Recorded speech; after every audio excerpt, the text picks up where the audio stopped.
नमस्कार, India news in खबर में आपका स्वागत है। मैं विद्याशंकर तिवारी। ड्रैगन यानी चीन पे आप भरोसा नहीं कर सकते। कब कौन सा दांव चलेगा कुछ पता नहीं चलता है। भारतीय सीमा पे तो थोड़ा पीछे हट रहा है, लेकिन भारतीय सेना अभी भरोसा नहीं कर रही है, इसलिए उसने कोई बयान भी नहीं जारी किया है।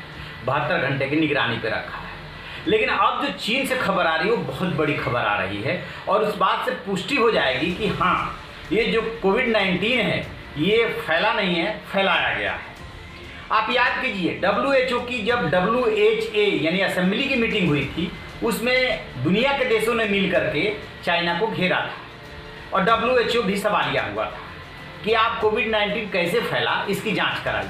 पहले तो चीन इस बात को मानने को तैयार नहीं था, लेकिन जब शी जिनपिंग खुद उसमें पार्टिसिपेट किए थे, जब दबाव बढ़ा वीडियो कॉन्फ्रेंसिंग से, जब दबाव बढ़ा तो उन्होंने कहा कि पहले कोविड-19 से निपट ले, फिर जांच हो जाएगी। मान लिया जांच की बात, दुनिया को भी लगा कि अब जांच हो जाएगी, लेकिन चीन कहां मानने वाला था। ताजी खबर यह है कि चीन में बाढ़ आई हुई है।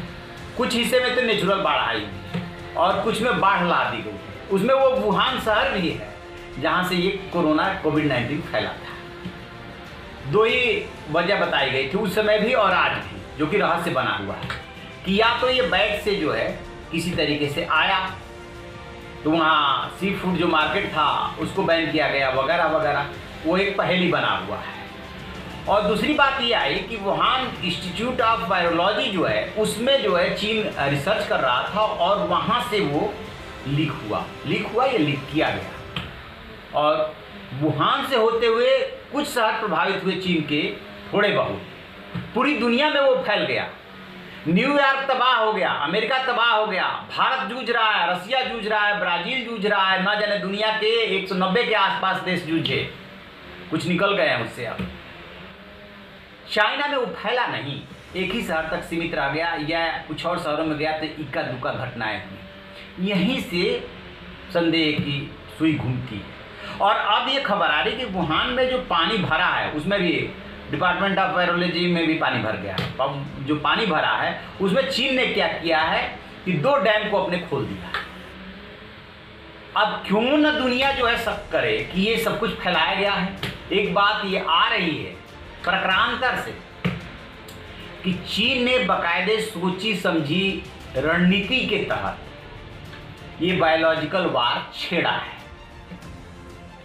अमेरिका को परास्त करने के लिए, दुनिया को तबाह करने के लिए, ताकि अपने को महाशक्ति के रूप में स्टेब्लिश कर सके। ये शी जिनपिंग जो राष्ट्रपति है वो अपने को मजबूत साबित करने के लिए आक्रामक जो राजनीति और रणनीति कर रहे हैं उसी नीति का ये हिस्सा है। लेकिन इस पर सहसा यकीन नहीं होता कि कोई देश या कोई व्यक्ति ऐसा कैसे हो सकता है, हैवान बन सकता है, इतने लोगों को मार करके महाशक्ति बने, आखिरकार महाशक्ति बन करके भी क्या मिल जाएगा। लेकिन आप देखिए कोविड-19 का फैलना, चीन का जांच के लिए तैयार न होना, जिस दौरान ये फैल रहा था 17 नवंबर को पहली घटना हुई थी, इसने जाकर के जनवरी में 22-23 जनवरी को माना है। 2 महीने तक पूरी दुनिया से इस मसले को छिपाए रखा, WHO को अंधेरे में रखा, WHO इसके प्रभाव में चीन में रहा। तो एक तो पारदर्शिता आपने नहीं बरती, यहीं से सबकी सुई घूमती है। दूसरी बात, जब जांच के लिए कहा गया तो आप जांच के लिए भारी मन से तैयार हुए कि ये पहले कोविड-19 निपट जाने दीजिए, निपटने में कम से कम 1 साल लगेगा, उसके बाद जांच होगी। इसी बीच में आप कह देंगे कि बाढ़ आई और बाढ़ में सब कुछ बह गया, जैसे कि सरकारी दफ्तरों में जो है आग लगा दी जाती है और पानी में सब कुछ बह जाता है, सब कुछ बह गया। जब एविडेंस ही नहीं बचेगा तो कोई कैसे साबित कर पाएगा कि वहाँ इंस्टीट्यूट से जो है वो वायरस फैला था। हो गया काम। तो ये ड्रैगन है, इस पर भरोसा नहीं कर सकते। आप देखेंगे वहाँ के सीन भी देखेंगे और जो ट्वीट और जो खबरें आ रही है वो भी देखेंगे, लग जाएगा कि चीन ने नया कांड कर दिया।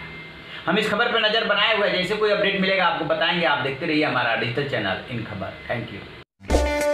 इन खबर चैनल को सब्सक्राइब करें और बेल आइकन दबाना ना भूलें।